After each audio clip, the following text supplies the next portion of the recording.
And there shall come forth a shoot out of the stock of Jesse, and a branch out of his roots shall bear fruit. The Spirit of Jehovah shall rest upon him, Spirit of wisdom and understanding, Spirit of counsel and might, Spirit of knowledge and of the fear of Jehovah. And his delight shall be in the fear of Jehovah.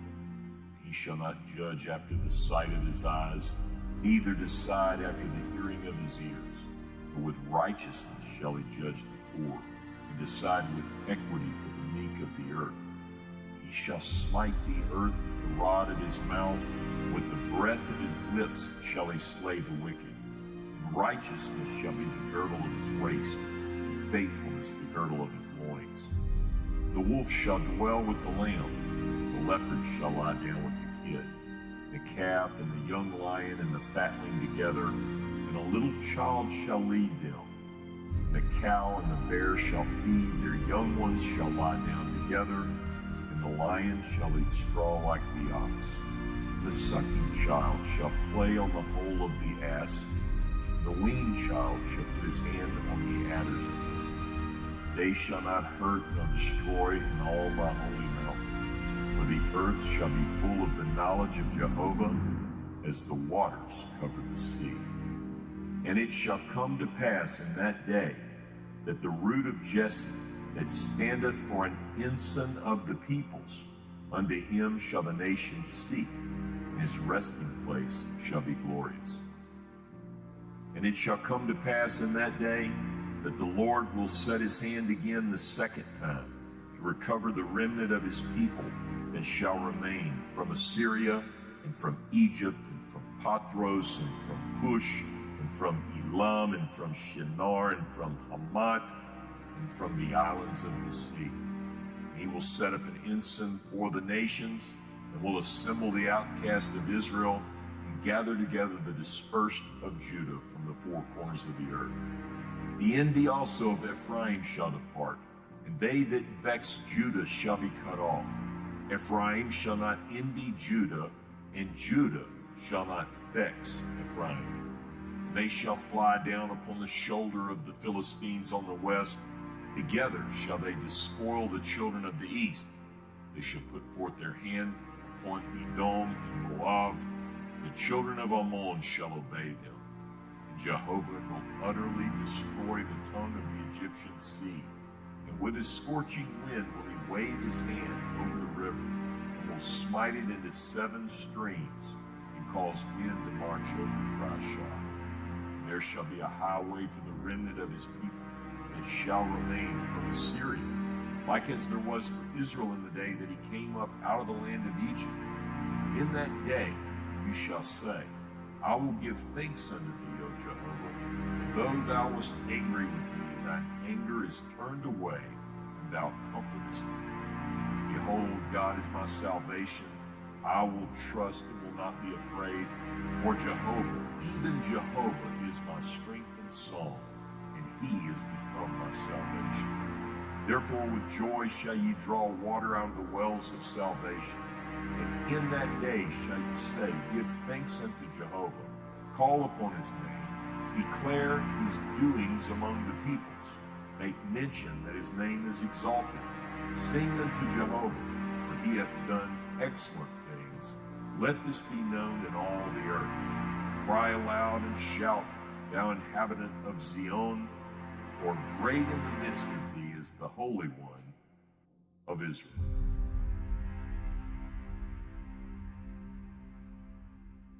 And so reads Isaiah chapter 11, verse 1 through chapter 12, verse 6. This is one of the premier, you might say, prophetic pieces in all of ancient literature. It comes to us, obviously, from the book of Isaiah. It is considered to be what we would call, what we would characterize, what we would label messianic. Messianic. It describes seemingly a singular eschatological figure known to both Jews and Christians as the Messiah. But the title, the name, the designation, Messiah, occurs nowhere from Isaiah chapter 11, verse 1 through chapter 12, verse 6. It is considered to be a description, if you will, of the ideal Davidic Messiah or the Davidic ruler, but the name David doesn't appear anywhere in this text. Now, we're going to talk about this text. We're going to look at this text very closely today, and we're going to bring up some things that will take us into a discussion and ultimately a series on what are considered to be messianic passages in the Hebrew Bible. So Shabbat Shalom, Chag HaSukkot Sameach, and today the subject that we are talking about is, as Isaiah 11 calls this figure. I want you to go ahead and have your Bible open. We're going to be talking primarily from Isaiah chapter 11, but you'll be moving throughout the text to look at other passages that are related. But in Isaiah chapter 11 and verse 1, we're introduced to what is called in Hebrew, in biblical Hebrew, parallelism. So we have a description followed by a description, both describing the same person, thing. In this case, it is a figure. The first part of this parallelism calls this figure the rod or shoot from the stump or stock of Jesse. Now, I'm using the ASV translation in this class. It is a time-honored translation. It is very accurate.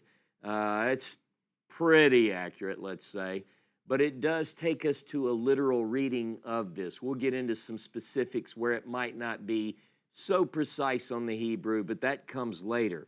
For now, we're talking about the rod or shoot, meaning a piece of growth, a rod or a shoot from the stump or stock of Jesse. The second part of this parallelism calls the same figure a branch from his roots. Now, if you say, wait a minute, how do I interpret this? Whose roots are we talking about? If you overlay these so that in one line you have the first half of the quote, and in the second line you have the second half, you can quickly begin to see that this is this and that is that. So, for instance, the rod shoot in the first half is the branch of the second half. So in Hebrew, it's a choter. A choter is a netzer. Both of these terms describe this particular figure.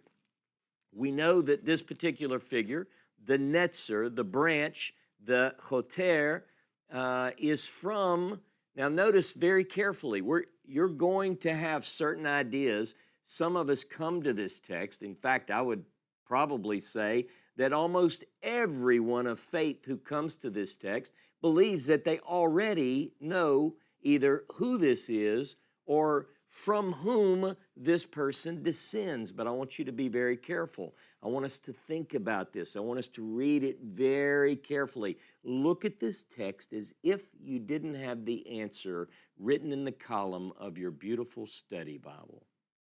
Just look at the text. And let's think about it.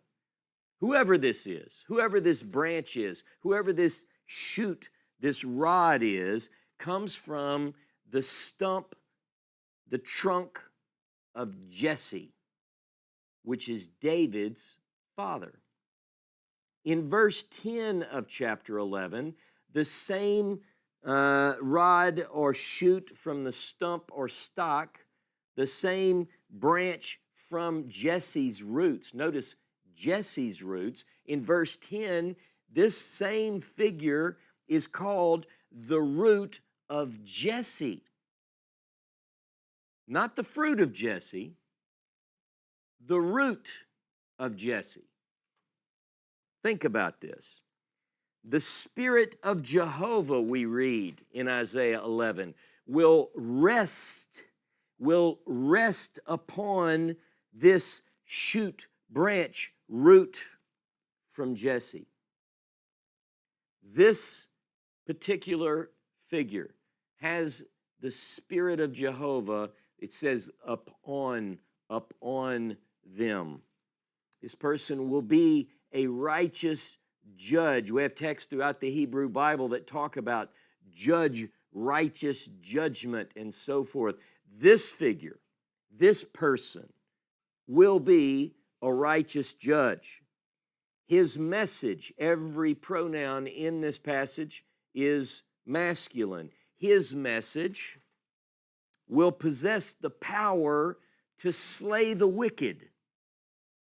Now, this figure is not described as wielding a sword or a spear or a weapon in that sense. Like Isaiah's vision in chapter 2, there are no weapons because the spears and the swords have been turned into implements of farming.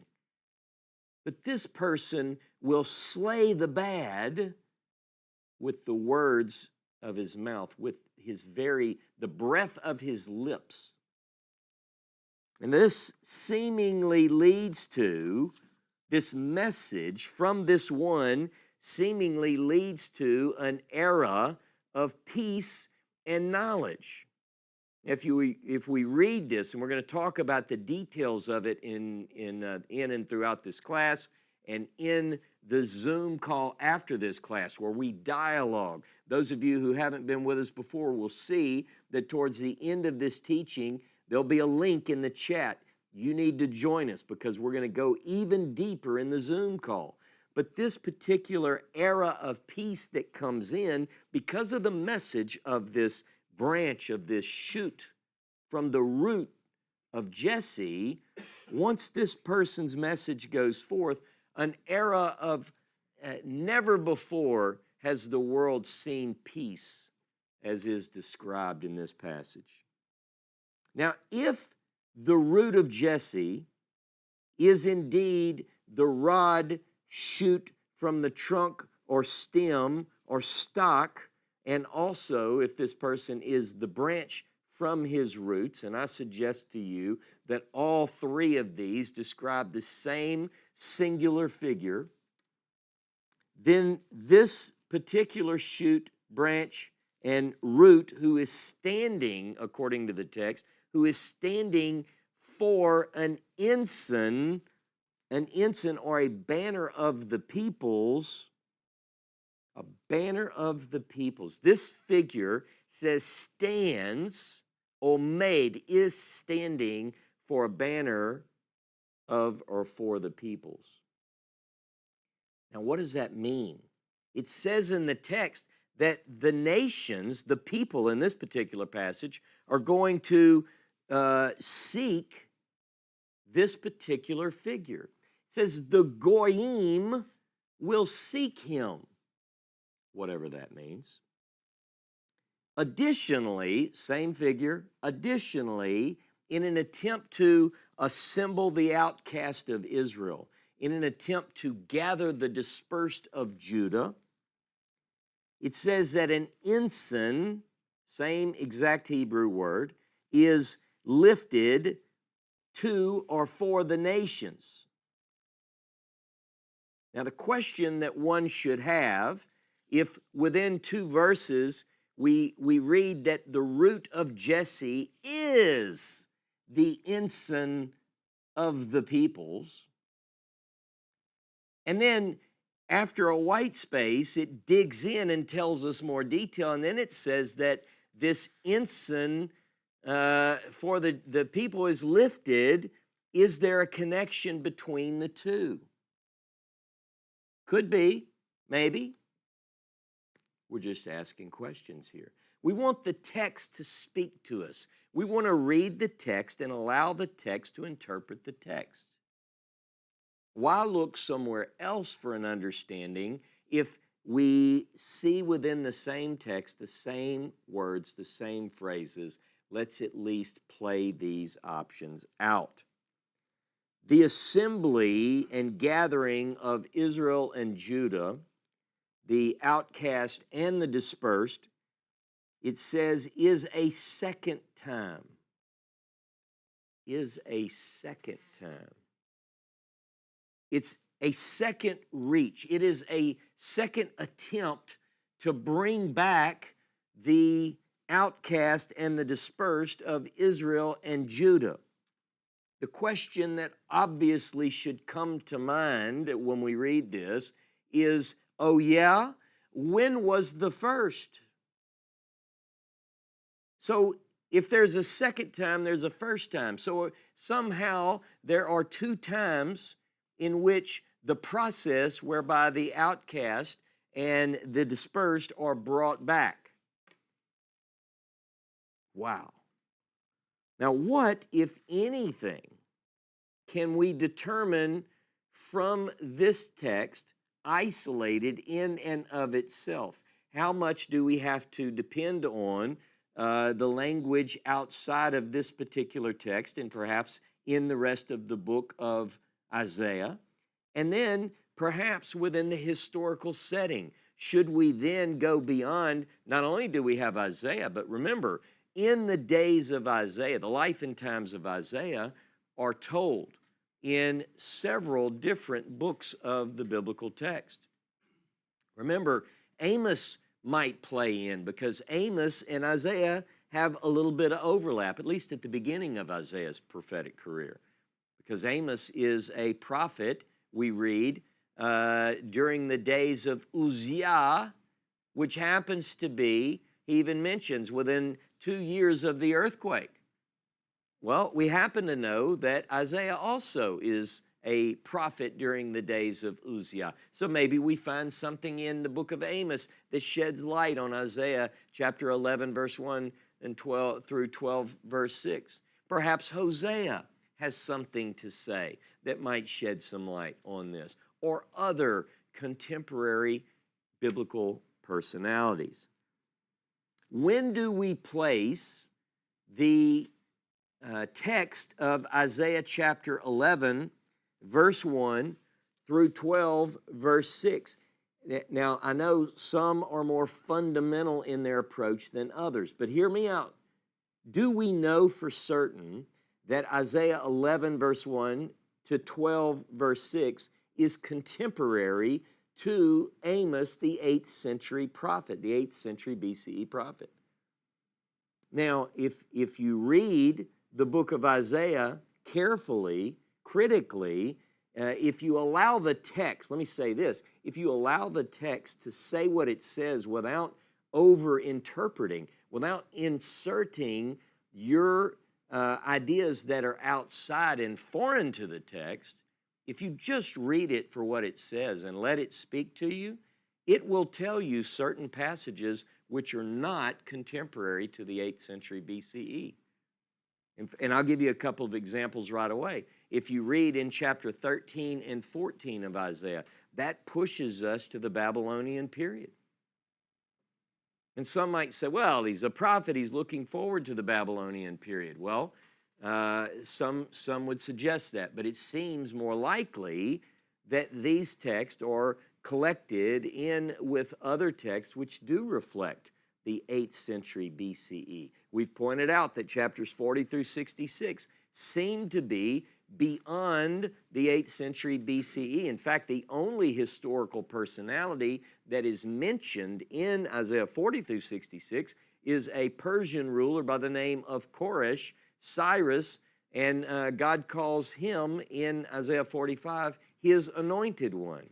But that is another class. But if we read Isaiah 11:1 through 12:6, here's something that should stand out. There's no clue. There is no hint. There is certainly no clear language which puts that text, that prophetic text, in a context. There's no ruler that's mentioned. It doesn't say, and in the days of Hezekiah, or in the days of his son Eliakim. We're going to talk about Eliakim, though. But again, immediately following chapter 11, verse 1 through 12, verse 6, what we do find is chapter 13 through 19 come to us in the form of what are called burdens or pronouncements against to the nations surrounding, right? So you get Babylon, you get some of these other names. You can just thumb through, and it will tell you exactly to whom that particular prophecy is addressed. And some of those come from different periods as well. So, for instance, in chapter 13, verse 17 mentions the Medes and so forth. So you wonder, well, when do the Medes come in? Well, that's at a later period. Now, from chapter 20 on, we get sort of an in and out of historical setting, flash forward, flashback, historical. You know, in chapter 20, we have the story where Isaiah is told to walk naked for 3 years, or we're told that Isaiah walks naked through the streets for 3 years. So from Isaiah chapter 20 through chapter 39, we get some that is early, some that is late. It's not even necessarily in order. Now, back to our text, though. If chapter 11, verse 1 through 12:6 is or can be dated to Isaiah's time, the 8th century BCE, then we have to ask, who is the one on whom the Spirit of Jehovah rests? Is it a contemporary king? Now, before you say no, let's think about this. You might be right. Maybe it isn't. Maybe it looks forward to an eschatological messianic figure.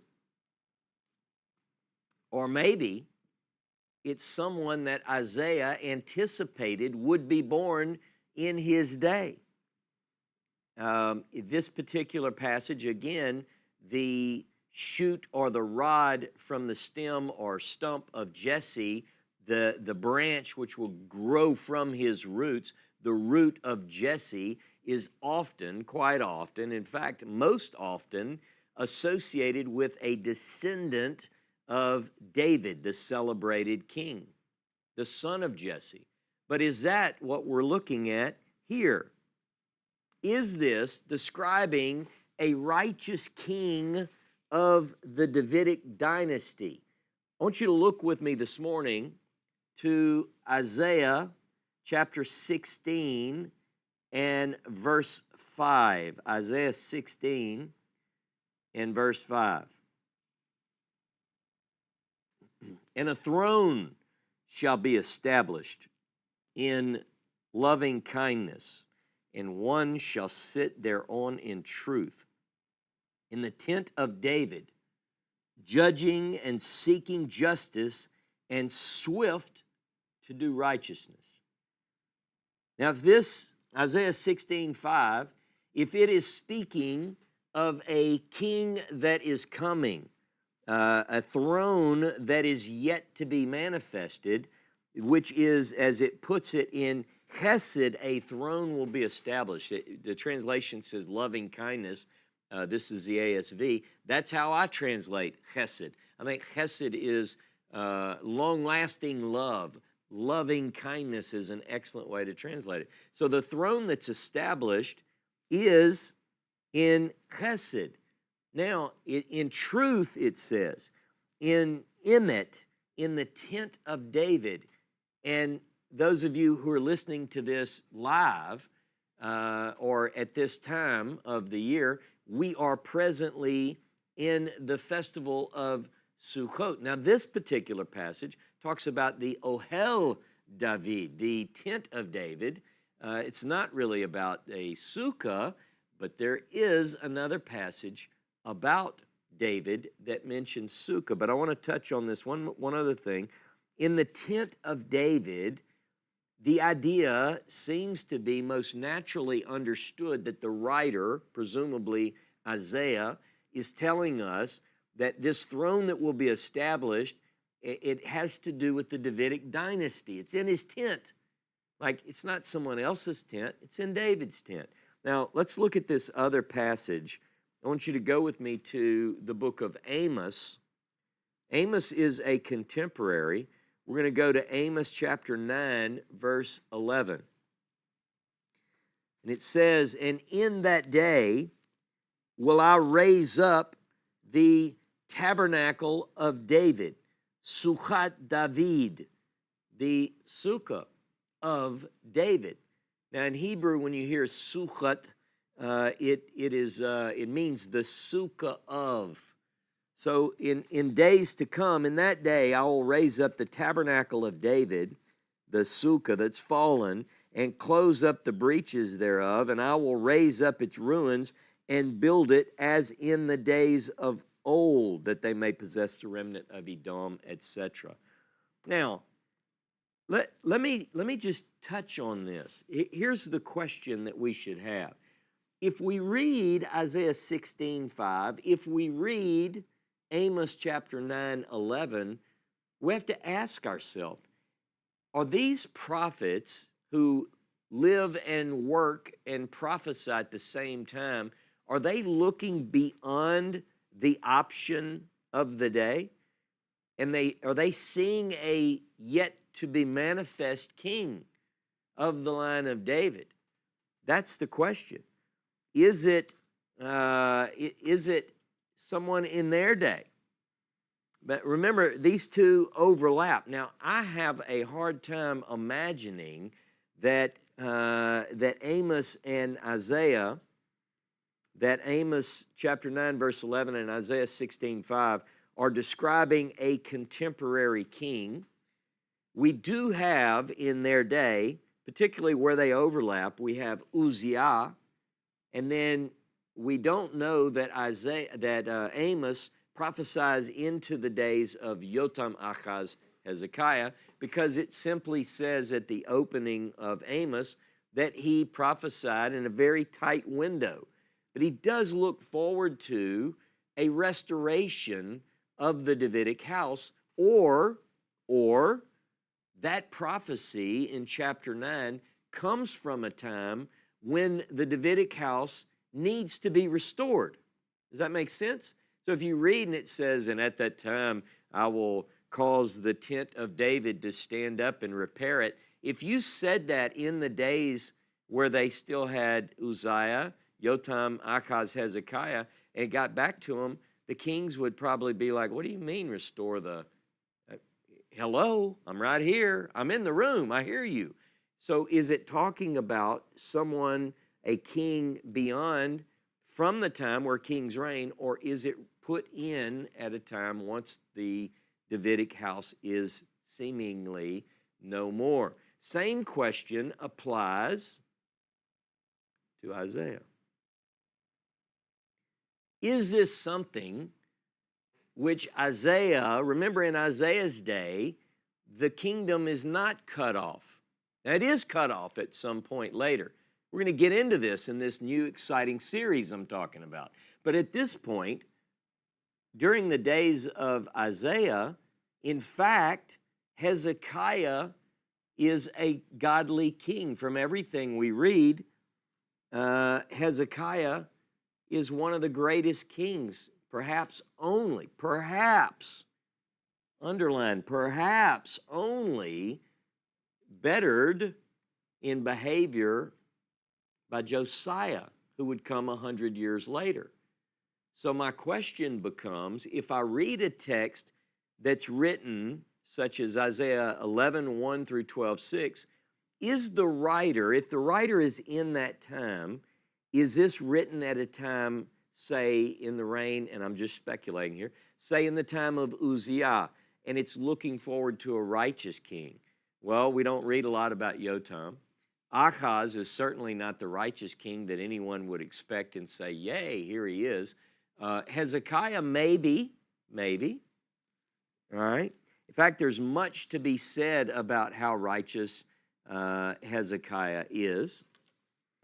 What about one of the children that are born to Isaiah? Could could Isaiah 11, 1 through 12, 6 be talking about one of these other children, maybe even a child of Isaiah? We don't know, by the way. We don't know about Isaiah's lineage. We don't know. Is he of the royal house? I mean, Jeremiah, we know he is a priest, the son of a priest of the priest of Anatot, but we don't get that with Isaiah. But we do know that Isaiah, for instance, in Isaiah chapter 8 and verse 16 and so forth, it talks about how these are the children that the Lord has given me for signs, importance in Israel and so forth. So could it be that Isaiah is talking about one of those children, whether they are his children or another child who is to be born in his time? We know, for instance, that Isaiah chapter 7 and verse 14, at least as far as a literal reading of the text, is not looking forward to a birth that's going to happen hundreds and hundreds and hundreds and hundreds and hundreds and hundreds of years later. In fact, he says in Isaiah 7, behold, the young maiden is pregnant, and she's going to bring forth a sign. And Achaz, this is going to be a sign for you. Could this child that's born at that time, could it be the child that we anticipate? I don't know. What about chapter 8? Again, Isaiah chapter 8 mentions the children that the Lord's given for signs and wonders. We have Maher Shalal Hashbaz. I don't think this is the child that's described, but could it be? What about chapter 9? What about chapter 9? I want you to go with me to Isaiah 9, verse 5 and 6. Isaiah 9, and I'm going to read chapter 9, verse 5 and 6. For unto us a child is born. Notice, I tell you where it says, Ki yeled yulad lanu ben nitan lanu, because a child is born. This indicates that the speaker is saying, hey, a kid's been born. In fact, when one of my grandsons was born from the hospital, I posted on Facebook, Ki yeled yulad lanu ben nitan lanu. It's the perfect announcement for the birth of a son. A child is born to us. This is my family saying this. A son is given to us. Now, here's where it doesn't apply to my grandson, right? Because then it goes on, and it says, the government shall be on his shoulder. God, I wouldn't wish that on any of my kids. But the government is going to be on his shoulder. This child that's born, the one that's born, right here, he's born right there. And his name, this is what trips people up, would be called Pele Yoetz El Gibor Aviad Sar Shalom. People translate that variously. Is it Wonderful Counselor, Mighty God, Everlasting Father, Prince of Peace? And I know others have come up with their accepted. What happens here is people say, let me tell you what my theology is, and then I'll tell you how to translate that verse. That's what happens. People don't say, hey, forget my theology. What does the verse translate? And then I'll figure out what the theology of the verse is. You see, don't bring your theology in. Leave that out. You're talking about eisegesis. I'm talking about exegesis. Isa is when you put it in, you put something in the text. I'm talking about let's let the text give it to us. Tell us what it's saying. So, but here, Yoetz, the child, one of the things that is used to describe the child in Isaiah 9 is Yoetz. He's a counselor. Counsel is something to do with counsel. Now, what's interesting is that Isaiah 11, when it speaks of this one who has the Spirit of God, says the Spirit of Jehovah is upon him. You know what it says? The Spirit of counsel and might. The Spirit of Etzah. This is the same word as Yoetz. So the question becomes, could the Isaiah 9 figure that's being described here, whose name, in other words, what he's going to accomplish, just like Maher Shalal Hashbaz tells a story, quick to the booty, quick to the prey, this is coming down any day. See how I rhyme that. But this child, this particular child, the name Yoetz plays in. It's a counsel, something about counsel. In Isaiah 11, the spirit of counsel is on this one. I'm just saying, could be. Also, in the air at the time, there is a story that is in 2 Kings 18, begins in 2 Kings 18, verse 17. We're not going to read it, and it goes for more than a chapter, actually. The same story is covered in Isaiah chapter 36, beginning in verse 5. And here's what happens. The Assyrians are coming, and it's the days of Hezekiah. Assyrians are coming, so dispatched is a messenger boy. He's long dead, I can call him a boy. A messenger boy from the Assyrians. Probably pretty tough. He's surrounded by soldiers. And he comes to the Judeans, and he's going to tell them, just surrender. It'd be so much easier if you just surrender. And one of the people who's dispatched to go talk to him is the king's boy. Hezekiah, his son. Hezekiah is a good king. He's a righteous king, right? He has a son named Eliakim. Eliakim is one of the ones who's dispatched to meet with this Assyrian who's, telling the people to surrender. And he's saying things like, I'm paraphrasing, don't listen to that Hezekiah. This would be like Seth being there right there, and they're saying, don't listen to your daddy, but he's in a tough spot. But let me tell you, the people of the time, think about what they're faced with. They've got Assyrians right there. They have hopes, high hopes for Eliakim. How do I know that? Because it's in the book of Isaiah. It is in the book of Isaiah. By the way, the reason I'm bringing this up is because in the context, in 2 Kings 18, the phrase counsel and might is used by the Assyrian.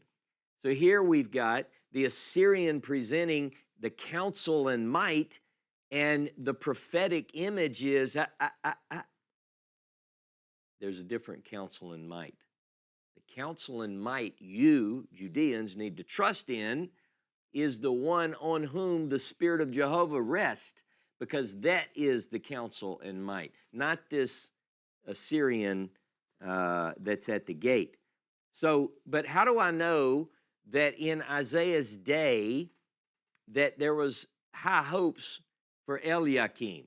Go with me to Isaiah 22, verse 20. Isaiah 22 and verse 20. Now look, I've seen a lot of people use this, and they really butcher it up because they don't put it in context. I mean, you can go to a Christian bookstore and buy you a t-shirt with some quotes off of this. They have nothing to do with Christianity. But that's just if you wanted to do that. I wouldn't suggest you do it. Verse 20, and it shall come to pass in that day that I'll call my servant Eliakim, the son of Hilkiah, and I'll clothe him with your robe. Strengthen him with thy girdle, and I will commit thy government into his hand, and he shall be a father to the inhabitants of Jerusalem and to the house of Judah.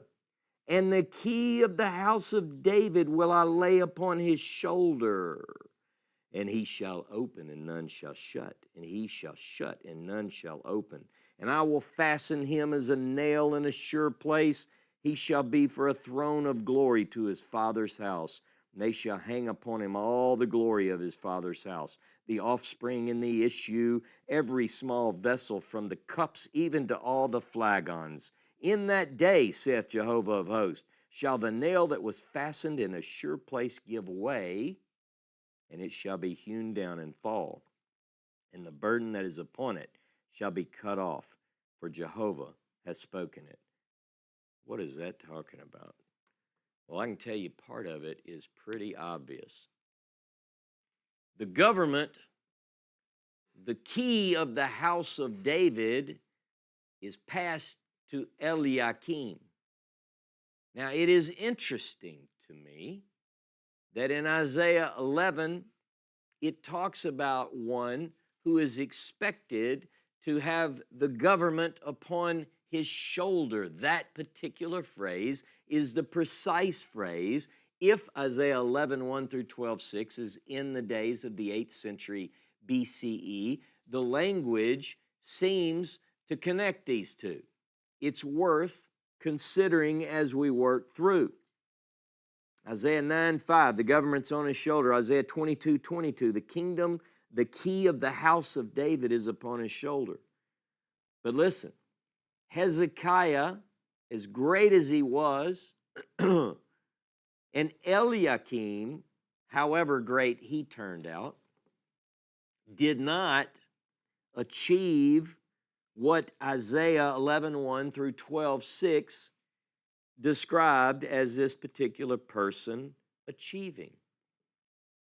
Okay, so maybe 11:1 through 12:6 touches the language and the people and the personalities and the clues of the day, but maybe it still looks forward, anticipating another one to come. You know, it could be that Isaiah and Amos look forward into the future and they see 100 years into the future and they see the birth of Josiah. Could it be that they anticipated this figure who would accomplish all these things, that it was Josiah? Well, let me tell you this. I can tell you in 1 Kings 13, in the days of Jeroboam, the king of the northern kingdom, when he was in his wicked foolishness stage, a prophet comes forward. 1 Kings 13, you can read it on your own, and it is predicted that a righteous king of the house of David is coming, and he is named. The minimalists don't believe this really happened, but let's say it did. 1 Kings 13, it says there's a new king coming, and his name is Josiah by name. That's like 300 years in advance, you know. So I'm sure Jeroboam said, yeah, well, okay, I'm really worried about that. But the idea is that it's mentioned that could Isaiah 11 in particular, could it be looking forward that close, that maybe in 100 years? Maybe that's what he sees. The question is, it really comes down to, upon whom does the Spirit of Jehovah rest? Now, interestingly enough, if we break down in Isaiah 11 and we go through the spirit of this, the spirit of that, they number 7. The Spirit of Jehovah is described with 7 attributes or titles or names. Very fascinating study. We're not going to go too deeply into that, but I will say, if you really want to study it from a later perspective, a later biblical writer, look at Zechariah. I always say Zechariah. It's Zechariah. Look at Zechariah chapter 3 and 4. You have visions where he sees the candelabra, the 7, and the 7, these are the 7 eyes, and so forth, the Spirit. And then in chapter 4, it's not by might, not by power, but by my Spirit, saith Jehovah. These 7, you see. So there's an idea that Isaiah 11 is often interpreted by Bible interpreters to associate Isaiah 11 with the 7 spirits, if you will, or the 7 manifestations of the Spirit. The question, though, that I'm really after is the figure upon whom the Spirit of Jehovah rests in all its manifestations, is this figure a descendant of David according to the text? Remember, David is not mentioned. David is not mentioned. You go, yeah, I mean, he's not mentioned, but you have Jesse. Well, Jesse is his father. Okay? So it would be just as easy, it would seem, to say David if it meant David. You know, the house of David, you can do a search for the word David. Isaiah knows how to use David. Isaiah knows David. Isaiah mentions David. Isaiah mentions David in Isaiah chapter 16:5, which we've already talked about. There is a throne that will be established. But in this case, he mentions Jesse. Now, is the language pointing in the right direction to identify this figure as a descendant of David, or is it pointing somewhere else? I know what people think it's pointing to. I know that. This is a question. It's to make us think. It's to read the text and ask, is that the way you would say a descendant of a person? Would you call that person as coming from the root or the trunk of their father? Okay? I think there's an easier way to say that. Now, our coming shoot branch is from the stump of Jesse, the stock of Jesse, called the root of Jesse. Now, if we go through these 7 that are mentioned, quickly, I'm not going to break into each of these, but I think it is worth a study. The spirit of wisdom, we get this in quite a few places, actually, in the Hebrew Bible. The Ruach Chokhmah. Chokhmah is what is placed on Joshua. Remember, Joshua, it says that he takes over after Moses' death, and Deuteronomy chapter 34:9 mentions that he has the spirit of wisdom. Now, if you take the spirit of wisdom and understanding and put those together, sometimes you'll even have the word da'at, which is knowledge. So wisdom, chokhmah, binah is understanding. And if you've ever heard of Chabad, Chabad is based off of the 3 words chokhmah, binah, and da'at. Wisdom, understanding, and knowledge. It's based on this idea. But if you look for wisdom and understanding, here are a few verses for your notes. I'm not going to go to them, but write these down. Exodus chapter 36, verse 1. Deuteronomy 1, verse 13. Deuteronomy 4, verse 6. And 1 Kings 3, verse 12. Just a couple of examples for you. It talks about the fear of Jehovah. We talk about this figure we're talking about here. It talks about the fear of Jehovah. The fear of Jehovah, that phrase occurs 37 times in the Hebrew Bible. 37 times. And these 37 times include such passages that we know, many of us learned this probably as a child, that the beginning of wisdom. The fear of Jehovah is the beginning of wisdom. Right? So this is the this figure has and relies on the fear of Jehovah. Justice and righteousness play into the characteristics in word and deed. Justice and righteousness characterize the time of this figure when the Spirit rests upon them. In fact, remember, justice and righteousness occur in Isaiah 16:5. So then that opens that question up. Is Isaiah 16:5 another description of the same figure we read about in Isaiah 11, verse 1 through 12, verse 6? Or is it a different figure? You might immediately say, no, it's the same, because we have a tendency to conflate every passage that we call messianic. We put it all on one figure. Yeah, is he a judge? Yes, he's a judge. Is he a priest? He sure is a priest. Is he a king? He's a king. Is he a king and a priest and a king and a priest and a prophet and a yes and yes and yes and yes and yes and yes? Same guy? Same one. Just one. That's right. And it is, and then people often come up with who that is. It's not always been the case, and it may not be what the Bible suggests. Do we have evidence that there is more than one of these figures? Is this study of messianic identity or messianic figures, could it maybe be a little more complex than the sheet in the back of our study Bible? Could it be? Maybe.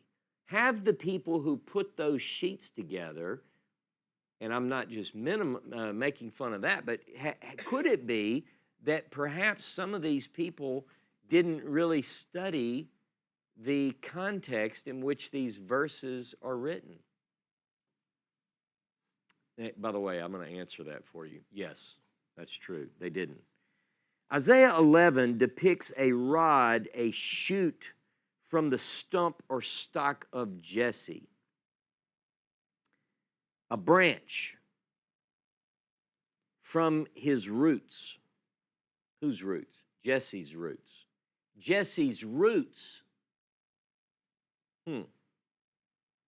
Verse 10 calls this figure the root of Jesse, not the fruit.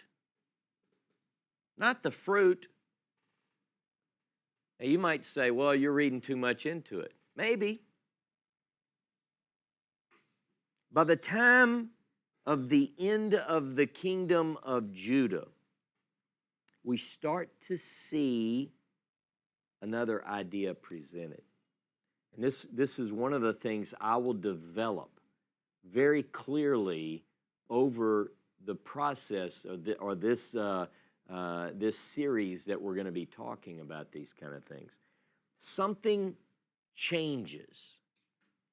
Perhaps, for good reason, perhaps an idea develops because of witnessing failure after failure after failure after failure. Perhaps the people of the day said, you said, hey, we have another descendant of David coming. I could imagine that on the street people would begin to say, please God, no. Please God, no. Not another. Yeah, but this one is going to be. Look, you said that, and you said that, and I've seen it, and I've seen it, and it is not good. By the time we get to Jeremiah's day, the kings of the lines of David are whacking prophets with swords. They've killed the prophets of God. So do we want another one? He might say, well, we don't want another bad one. We want another good. Well, let's just keep hoping, because over the history, how many good ones did we see? This is not even considering the fact that God never wanted a human monarch in the first place. But let's say he agrees to it, puts some stipulations in place, and they bring them about. But every time it's bad, it's bad, it's bad. So what happens is, I believe, that some people, prophets in particular, begin to either maybe hear from God or hope that it's not a descendant of David, but David himself. Because that would be, that would be okay, right? Look at Jeremiah chapter 30 and verse 9. Now, I want you to know, you already probably do, but in Jeremiah chapter 30 and verse 9, what we're talking about is, this is at the end. The kingdom, like, remember, in Jeremiah's day, the last king of Judah, his sons are killed in front of him and his eyeballs are poked out. He's taken captive to Babylon. So does Jeremiah, is it likely that Jeremiah is going to say, in days to come, a descendant of David, the people would be like, please, Jeremiah, please, not again. Here's what it says. They shall serve Jehovah their God and David their king, whom I will raise up unto them. He's saying here, and you might say, yeah, but I know a verse where Jeremiah talks about a Davidic descendant, right? And I do too. I know those verses. We're going to talk about those verses. But at some point, Jeremiah sees it's it's not a descendant of David. I'm going to literally raise up David. But it's not just Jeremiah who sees this. There's another person who sees it late. Notice these don't happen early. They happen late. Perhaps they happen when the tree is whacked down. Because we're going to read in another class, we're going to read that the people say, hey, what happened to that promise to David? What about there'll always be a descendant of David? What happened to that? Well, they said, well, look, hang on. God's going to raise up David himself. And then people go, okay, I'll buy that. Look at Ezekiel chapter 34. Ezekiel 34, beginning in verse 23. And I will set up one shepherd over them, and he shall feed them.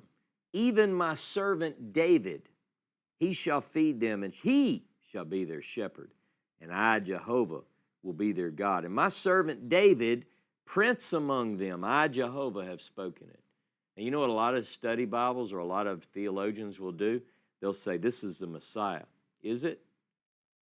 I mean, is it somebody other than David? Because they think, some people say, this means the son of David, another David. Not really David, it's another David. Well, does the Bible not know how to say a David has a son? I think it does.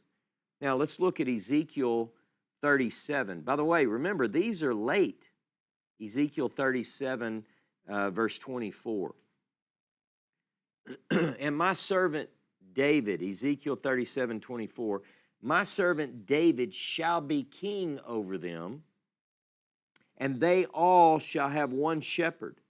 They shall also walk in mine ordinances and observe my statutes and do them. You see? So this is, and look, 25, and they shall dwell in the land that I have given unto Jacob my servant, wherein your fathers dwelt. They shall dwell therein, they and their children's children forever. And David my servant shall be their prince forever. Interesting.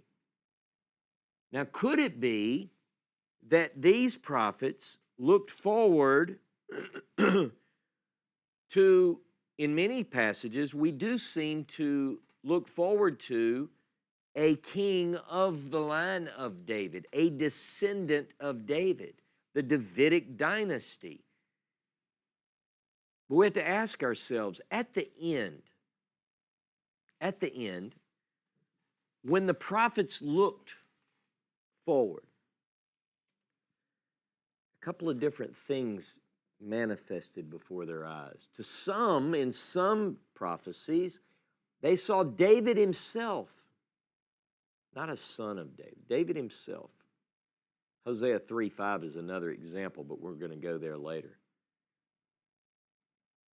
But some seem to see an ideal Davidic king. I'm going to try it again. Remember, Jeconiah is carried away, and his seed, his line is cut off. I mean, it's a mess. It's a mess. If you said, hey, show me a vision of the monarchy, you know what you'd see? A tree whacked off, just chopped down. The question, what Isaiah sees in 11:1 through 12:6, he sees, I see a sprout, I see a rod. It's coming from the root, the trunk, the stump, the failed tree. And someone would say, of David? Hold on. Of Jesse. Now, could it be the same thing? Does it mean the same thing? You wrestle with this. You look at these texts. Let's put our heads and hearts into this and see what the text of the Hebrew Bible say. Who are we looking for? Who are we looking for? Is it David? Is it a descendant of David? Is it another? I mean, if we go with text from the Pentateuch, does in Genesis chapter 49, verse 24, does it predict that a Messiah from Joseph? And by the way, is the word Messiah even used? Where is the word Messiah? Where do we get this idea? Over and over and over, I hear people say, and I was part of this at one time, we have to look at the messianic expectations in the biblical period. No, we don't. No, we don't. You know why? Because they were wrong. They were far-fetched.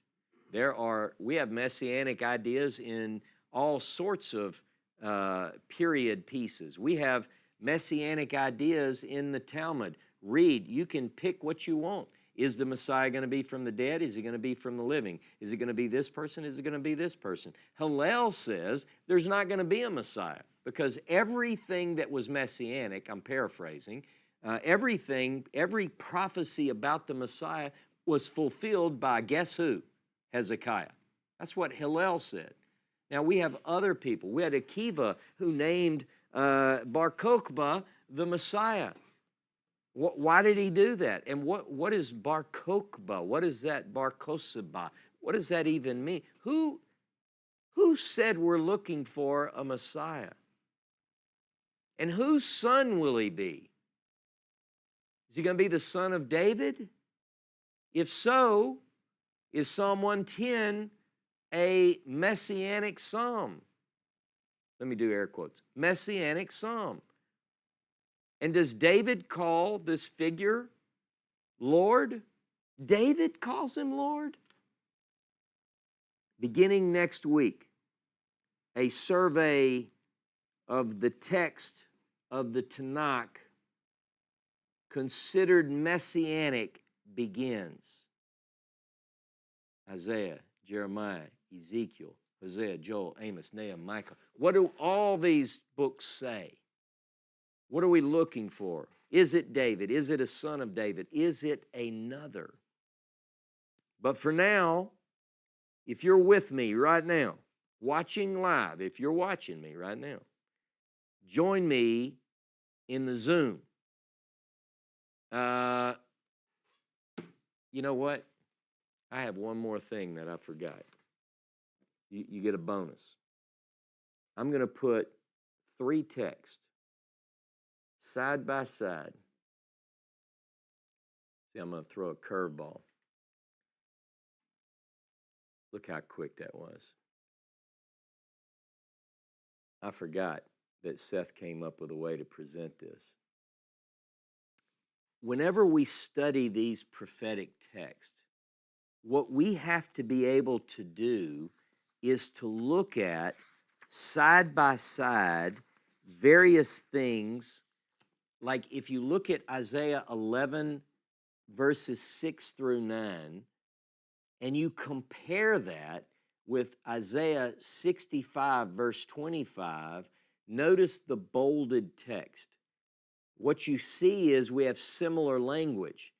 Now, a lot of people will say, well, and I even say to a certain degree that the text in 40 through 66 seem to be from the hand of another writer. But if you look at these particular texts, these are examples where the language is similar. Some would propose that this indicates the same hand. Could very well be. But both Isaiah 11 depict this age. Some would call it utopian. It's this return to Eden, basically. Animals of prey eating, like it says, the lion will eat straw like an ox. Now, one thing that comes from this, whoever this figure is, when this person brings in the era of peace, with it also is manifested the knowledge of God which is why we have Habakkuk chapter 2, verse 14. The knowledge of God will cover the earth as the waters cover the sea. May that be in our day. May we live to see such times. And until it's manifested, could we not begin to work on our little piece of it? I think we could. Now, if you're with me live, join me in the Zoom. Shabbat Shalom, Chag HaSukkot Sameach.